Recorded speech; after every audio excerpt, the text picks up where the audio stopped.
Hi, I am CJ Devgan, and welcome to another edition of Breaking Barriers, where my goal is to provide you with proven tools to help you transform your business. We are living in times where business, as usual, is not sustainable. Because new disruptors are arriving every day, therefore, you too must reinvent and break barriers that are holding you back. If you are struggling to grow your business, check out my website at cjdevgan.com and learn about my consulting and coaching services, and let's talk. Our guest today is Natasha D'Souza. Natasha is a journalist and growth strategist focused on business, technology, and culture in Asia. Natasha is based in UAE and is currently joining us by phone from Dubai. Hi, Natasha. Welcome to Breaking Barriers. Hi, Chiranjeev. Great to be here. Thank you for having me. Pleasure is ours. And how's weather like in Dubai? I know it is around noon Eastern time. What time is it in Dubai? It is a Friday night, almost 8:30 here, and we're actually expecting some rain, which is a bit unusual for this time of the year in Dubai. But I think they're known for doing things with clouds to make rain happen. So that probably is what's happening this time of year. I'm excited about this call and getting to talk to you today on your podcast. Absolutely. Like I said, pleasure is ours, especially making time for us on Friday evening at 8 p.m. This is great. So I won't take too much of your time. I will jump straight into our call. And I would like to know, and I'm sure our audience wants to know, what do a growth strategist do? Okay, well, a growth strategist could do a number of things, but the way I approach growth strategy is looking at different elements within an organization that could contribute to growth. That growth could be purely in terms of brand awareness and equity. It could be gaining new audiences, whether they may be stakeholders for the business, whether they may be end users for the actual product or service that the business produces. It could also be growing something like sales or growing your product family, like, coming up with different iterations of a product. So I come in on different elements on the growth side, and it really depends on the business, on the problem they're facing. And I think if there's kind of an alignment, if I am as inspired and excited about the problem they're trying to solve as they are. So how long are these strategy engagements, and do you stay from the initial discovery phase to design, to develop, to get them to the final end state, or do you come in and do a discovery? My preference is to stick on for a while, and that typically is at least 6 months. And again, it depends on the problem, but for the most part, I think, oftentimes as you dive into the process, you discover so many other elements that deserve attention. And especially in this part of the world, markets are seeing the need to iterate and think through things, capture a new market, or, define your niche within a space is especially, compelling. So for the most part, I do prefer them to be longer, only because I think you're able to then show a history of creating impact in that organization. And for me, it just makes you feel good, being able to know that I produce something consistently in the long run that can exponentially impact the organization when I'm no longer there. Great. So let's move on to the other hat that you wear, which is a journalist. And I know you have been busy doing a lot of research, especially around innovations in corporate world today. Mm-hmm. So give us your opinion of what are the major hurdles that organizations are encountering to innovate. Okay. I see it as, I think there are hurdles both internally and externally. So if I start with externally, I think, today we're simply inundated with so many messages and so many proof points about digital transformation, right? Because we see entire business models that have been upended and transformed. You have your Amazons and Ubers of the world. And for a company that is looking to stay relevant, I think what's happening is it's triggering a lot of fear. All of this development happening externally is creating, to some degree, a certain amount of fear and confusion internally. So organizations, I think, are struggling to be able to make better sense of what is happening within my specific marketplace right now. What is happening within transformation overall? Where is it heading? And how does that make sense to me? I think one part is, an inability to better decipher, distill, analyze what's happening externally. Now, on the internal side, you're seeing a lot of organizations, it's starting to change, but for the most part, and for too long, the innovation was kind of a fluff word that a lot of, I want to say, big five consulting firms would come in and we talk about, although nobody had ever worked on it themselves, or it was something that was conveniently allocated to whoever had IT within the organization, right? I think people would see digitizing as simply taking what was a mechanical manual process and simply automating it, but there's not much innovation per se happening there. Internally, what we're seeing is, and some companies are still doing this, is I think siloing innovation and making that the remit of, the chief IT officer or CIO, as it may, versus it being something that essentially your CEO and the senior C-suite team have to own.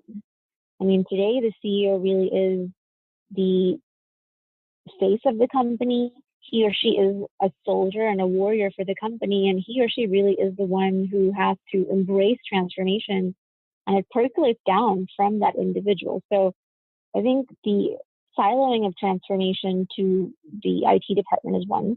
The other part is talent. I think a lot of organizations are struggling to attract the best. The ones that most need the change are often struggling to attract the best, the ones who are, that talent that is incredibly open to transformation, that has worked in transformative environments.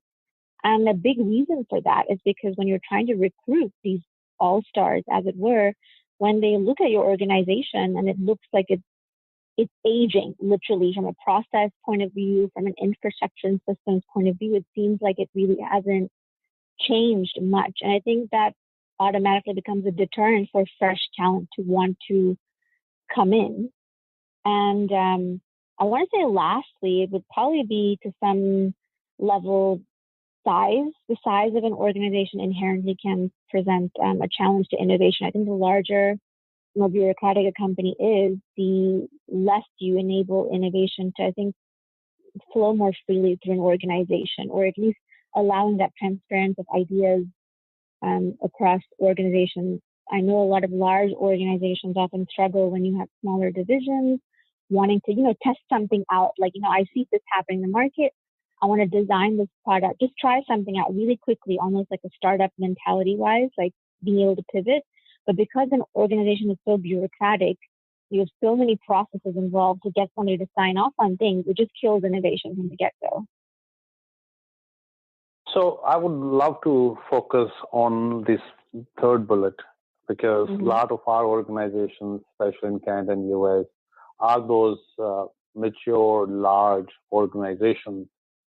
And there was a research done recently that indicated that majority of organizations are spending billions of dollars in digital transformation, but large percentage of those initiatives are not delivering the benefits that were originally defined for those transformations. So how can these large organizations can become nimble? Because you're not gonna divide that company and break that company into smaller companies. No. Because, right? So how can they bring the mentality of those small, agile organizations and agile with small a that they can deliver on innovations? Okay, no, that's a great question. And, it's a conversation I've had with a lot of people. And having come myself from, I've worked in larger organizations. I've worked in semi-government here in the UAE. And I've also worked within startups. And, the biggest thing I think is, and especially I think this is quite endemic to a larger organization, is when you start to have mini fiefdoms within a company and you have vested interests, essentially people who want to, protect their jobs, creating a mini fiefdom to, I think, prevent too much change happening, essentially change that they can't keep up with. And I think one way to kind of, in essence, disrupt those fiefdoms, if you will, is you need to have pressure coming from both sides. You need to have pressure from the top, and I'm talking about the board and C-suite level, and pressure from the bottom. So if you look at pressure from the top, increasingly now we're seeing a lot of large organizations, global brands, like, for example, Disney, bringing in people who come from that kind of a tech landscape into the board. And it would seem so, unlikely that that's what a lot of larger companies are doing, simply because they realize we need to infuse that mindset and agility at the board level as well. So I think famously, I believe, Sheryl Sandberg had been brought on board Disney some time ago as a board member. And I think that's a great example, I think, of companies going against the grain and bringing people in from entirely different industries simply to bring that perspective to the board level. And, ideally, I think that ends up creating a ripple effect, as it will, within your board with that kind of fresh perspective. Now, at the again, if you look, from the top, at the C-suite and your CEO as well, we're seeing again and again a lot of hiring skewing towards that sweet spot, which they say is, individuals who are in their late 30s, early 40s, who are starting to be seen as ideal candidates to be CEOs for an organization, because they've seen, I think, the best of the analog and digital era. And I think they're able to bridge that kind of divide within an organization culturally from an age standpoint. If I look at it from the internal side, from the internal point of view, I would say this has been known to work successfully in a number of different scenarios, creating an actual innovation, like mini roundtables in an organization. It's been proven that I think when you bring people from different parts of a company, high achievers from different segments of a company, regardless of what level they're at in an organization, bringing them together, when you bring those kind of fresh perspectives together, people start to feel, one, that you took notice of them, and two, they feel empowered that you actually value their opinion on something like innovation within a company. And it's been shown that often some of the most amazing insights come from people who are usually behind the scenes, kind of, pottering away at their computers, or often someone who brings an incredibly fresh perspective because, they've seen things from the inside and they know where the gaps are and they kind of know what you need to do to close those gaps quickly. Very true. I think my last week's broadcast was on communication. And one of the points I talk about communication is a bottom-up communication, not only a top-down communication. Yeah. And one of the interesting comments I got on the post was that should people be given voice without any penalty? And I would have liked more conversation on that thread, but it was posted just yesterday. Uh, and my opinion is no. What you are saying is absolutely right. That individuals need to be given voice. The minute you give them voice, they get engaged, and when they feel engaged, they can move mountains. And change is a very difficult thing for all of us, And so to bring true innovation, you need to get your individuals, your team members engaged. And how can you do that? Successful organizations have found ways to do that, and companies that are laggard and some who have completely evaporated from the face of this planet were not able to do it. So exactly. So that is absolutely right on. And bringing top the down. Corporate animal. Sorry, go ahead. No, go ahead. So the corporate animal needs to learn to take a risk. I think the corporate animal, as it were, has evolved into an organization that is so risk averse to the point of potentially, writing its own epitaph, as it were, because we are often mistakenly thinking that we're so big that nothing can affect us, when I think it actually is your size and the internal, atrophy when it comes from an innovation point of view, that's literally spelling a death knell for the organization. It's just a matter of time. Absolutely. And I blame our quarter to quarter financial reporting as a big culprit in that mindset that we have built within our large organization. And that is why smaller the organizations, less stock market spotlight on them. So they can be more agile, they can take more risk. The bigger you get, less innovative you become. Or a lot of time, the financial institutions who wants to secure those monthly income for their shareholders tend to stop organizations from taking those risky innovation pathways. So that is what. This reminds me, a couple of months ago when I was in Hong Kong for Hong Kong FinTech Week, and they had the head of HSBC's innovation lab, and he presented. And what I asked him was, because he said, I have people across HSBC who are, annoyed by the innovation lab because, they're meant to iterate and come up with things inside the company very quickly. So he said, within a company, you need to learn to be internally competitive. Like sometimes that spirit of competition has to exist internally for you to be externally competitive. And sometimes that means, challenging each other, like really challenging each other to be like, we need to move fast. There was this example of, in one of the pieces that I've written about Adobe and how it went from being, a product company to a cloud company because they assessed their market as changing so quickly. And so their head of APAC, instead of sticking to, that awful B word budget. So instead of sticking to quarterly budgets, they kind of decided to go month to month because their market is moving so quickly. It just didn't make sense to stick to something like even a quarterly kind of a regime. It was like, let's really keep our finger on the pulse and plan for a month to month basis, because that's what it takes for us to be competitive and viable. Absolutely. Innovation lab idea is something that is catching fire with most organizations. I have spoken to a number of senior executives, both here in Canada and US. I don't have much insight into what is happening in Asia, unfortunately. That is where you are bringing that insight for us. But in Canada, US, most of the companies are starting to create an autonomous lab kind of environment, which is purely focused on building assets in an agile and entrepreneurial kind of shape and form, and then sell those assets internally to other business units that they are interacting with.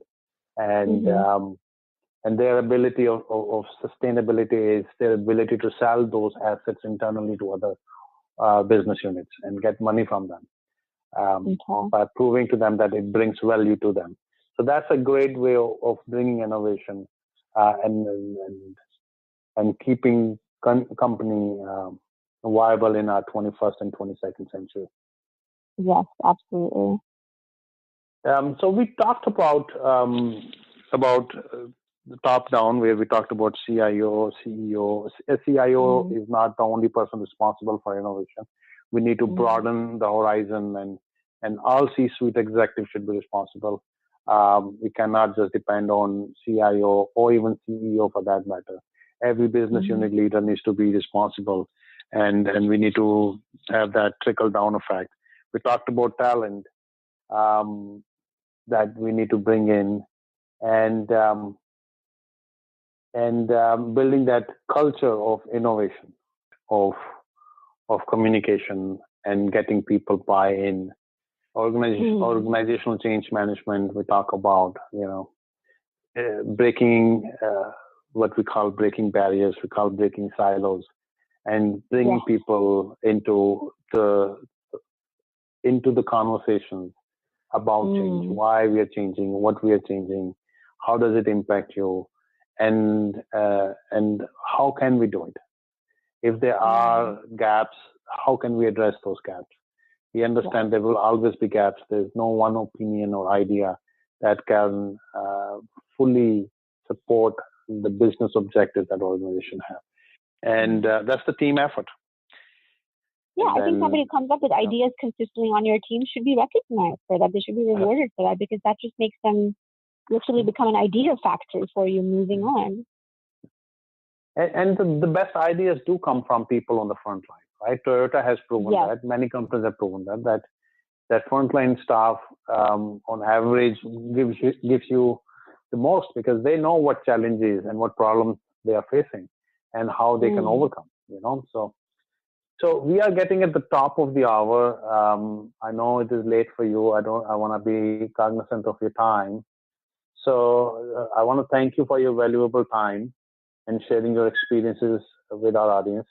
I want to give you a couple of minutes to talk about things that are near dear to your heart, as well as if someone from our audience who would like to reach you, how can they reach you?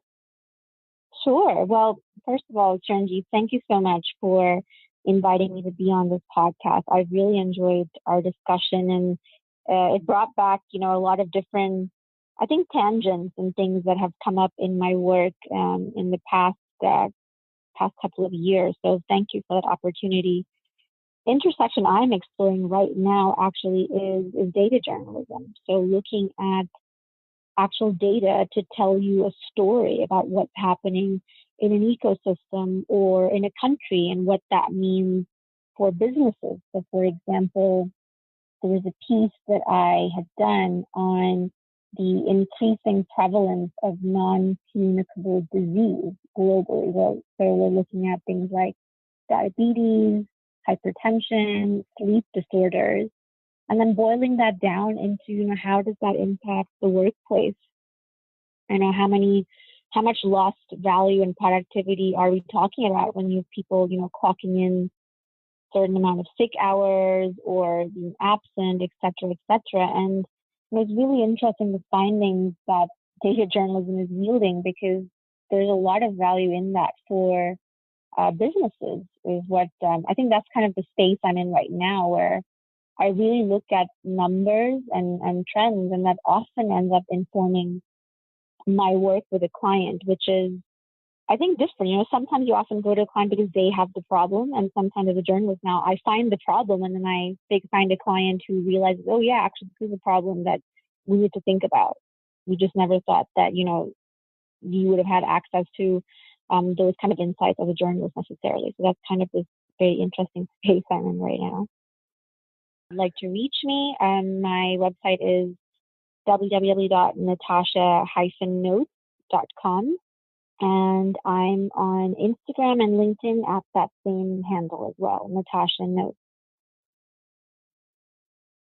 Fantastic.